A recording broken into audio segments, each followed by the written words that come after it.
Hey guys, Silly Ninja here for another FIFA Fulham part.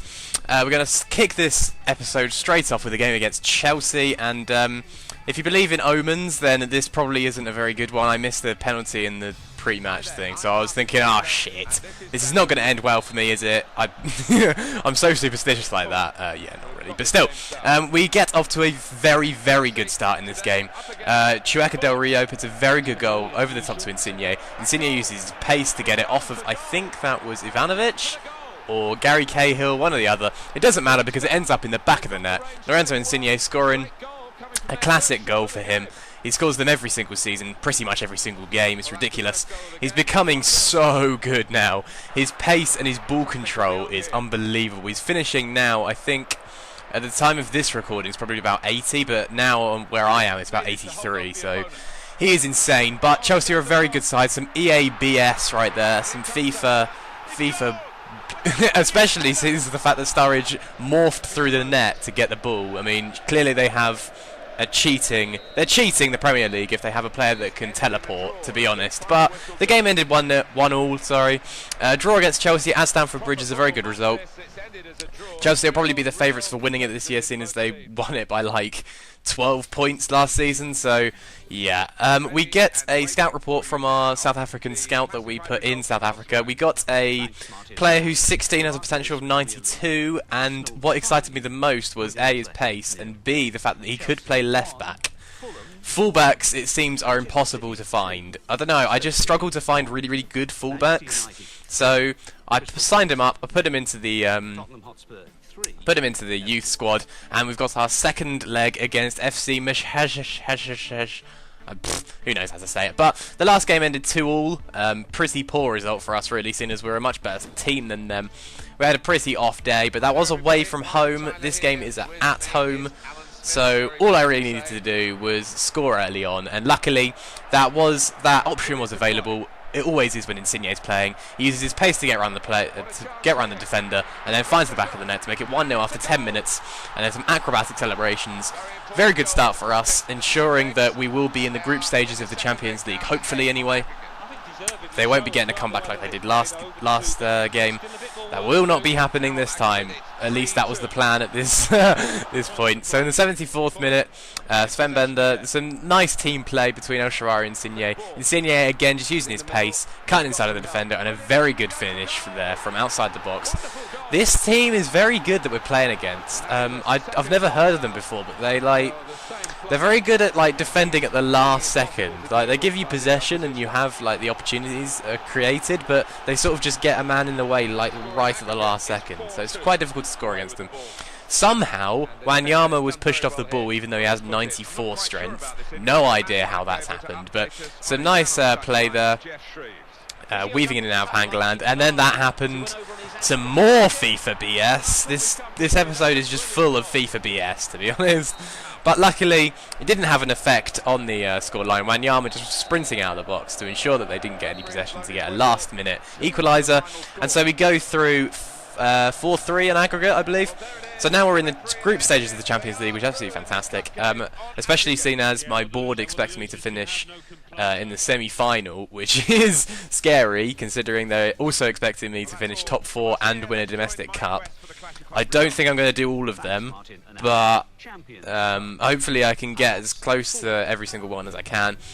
Our next game was the Super Cup, or the Copa Europe, which is where the winners of the Champions League play the winners of the Euro League. So we won the Euro League, so we're playing against Barcelona. This was always going to be an extremely tough game. This was never going to be an easy fixture. Barcelona are a very, very good side with Messi, Sanchez, Xavi, Iniesta, Pedro, so many good players. And their first goal really just typifies Barcelona in essence. Just pass, 1-0. That was their first goal. Yeah. I mean, I was not expecting a win here. It's Barcelona. It's also at the Bernabeu, so I was never ever going to do very well here. But some fantastic individual play from Nainggolan, weaving in and out of the defence, using the LTRT sprint, and then getting into the box and having a fantastic shot to equalise in the 43rd minute. I was very, very happy with this. Absolutely fantastic goal from Nainggolan. He hasn't been doing very well recently. He's been on pretty poor form. I've been playing Zahano ahead of him in central mid, but he does have talent. And when he shows it like that, I'm going to play him every single game. But as you can see, the extended highlight from the kickoff, you know that they're going to do something with the ball.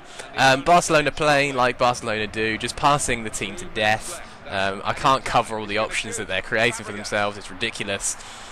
Sven Bender gives Iniesta a little bit of space, and then it's 2-1 before I can even blink an eye. So we do go into the break 2-1, but a very good tackle from Subotic forces Zahano, and then El Shaarawy finds a lot of space for himself. And seeing as El Shaarawy has now got like 92 acceleration, he's going to sprint past the defence and score a very good goal in the 77th minute to make it 2-2. And to be honest, we were on the back foot for this whole game. Like, the whole game. They had about 70% possession, I'm going to guess, something like that. I mean, honestly, we were pretty much on the back foot. We were just counter-attacking. When we had possession, it was just in our own half, not doing anything. But, yeah, that happened. Pedro got a lucky bounce. He was going to go through on goal. Sven Bender had to do something, and sadly, he didn't get to the ball and got Pedro. It was a definite penalty. I'm surprised he didn't get sent off. Messi on the spot, and he was always going to finish that. So that made it 3-2 in the 85th minute. And that is how the game ended. I was actually kind of disappointed by the end because we played so well. We played so well to make it 2-2 until the 85th minute against Barcelona. Real Madrid struggled to do that, so we've played really, really well. We nearly got £800,000 for losing in a game, so that's not bad. Sendros is being a bit of a baby and saying, "I want to play more. Why don't you play me?" So yeah, I mean, he's not going to play. Hangland, Subotic and Callas are all ahead of him. He's not going to play. Our next game was against Manchester United. Now, Manchester United, they have Rooney injured for this game, I believe. Manchester United in this game, for some reason, don't do very well, and you'll see that in the scoreline. They're not very good, it seems. I mean, admittedly, this is an extended highlight, so my point about them not being very good is arguably not holding up for this part of the game, but you'll see it later on. Some good defending from De Jager, putting out for a corner, but as you know, it's a corner, so I'm sure you guys who have been watching this series for a while all know what's going to happen now. I'm going to concede, because I can't defend corners. I don't know how, I don't know why I can't defend them, I'm just bad at defending them. Luckily, Chueca Del Rio, a very good run from Insigne, if you can spot that run in the middle. Chueca Del Rio puts a very good ball into it. Insigne puts a cool finish into the back of the net to make it 1-1 in the 24th minute. Fantastic goal there. Chueca Del Rio has really impressed me. He was going to be like a substitute sort of player to swap out El Shaarawy and Insigne, but because I've changed my formation to 4-3-3, he plays that leading striker and Insigne and El Shaarawy play off him, and it was working really, really well. El Shaarawy and Insigne find themselves in space so much more than they used to. As you can see, El Shaarawy found a tiny, tiny little bit of space. He put so much power on that shot, considering he didn't really have much of a run-up on it. A very good goal from him to make it 3-1, is that now, I believe? Oh no, 2-1, sorry. 2-1. So we're in the lead now. El Shaarawy going through and on goal. As you can see, I was having so many chances to shoot at Lindegaard. Lindegaard does well to save that, goes out for a corner, but Wanyama is actually a really good corner kick taker. Whips it into Hangland. Hangland, being 9'11", is always going to finish that. So that makes it 3-1 against Manchester United in the 55th minute, which is absolutely massive. A 3-1 lead against Manchester United, who finished second last year, I believe. It was either them or Manchester City. So this is a big win over some rivals of mine for the 4th place, or at least the 3rd or 2nd place spot. So this is an absolutely huge win. And just to confirm that, Chueca Del Rio brushes past Rafael. He puts a very good ball into Insigne. He's been doing that all game. Insigne takes a lovely little chest to control it and then just passes into the back of the net past Lindegaard to make it 4-1. Absolutely huge result. Huge result, making up for the loss against Barcelona. Which means I think we're still undefeated in the league, which is absolutely massive. And that is how this game ends. So it ended 4-1 against Manchester United, which is absolutely huge. And that's how the episode's going to end, guys. So if you enjoyed, leave a like, and I will see you guys next time. Goodbye.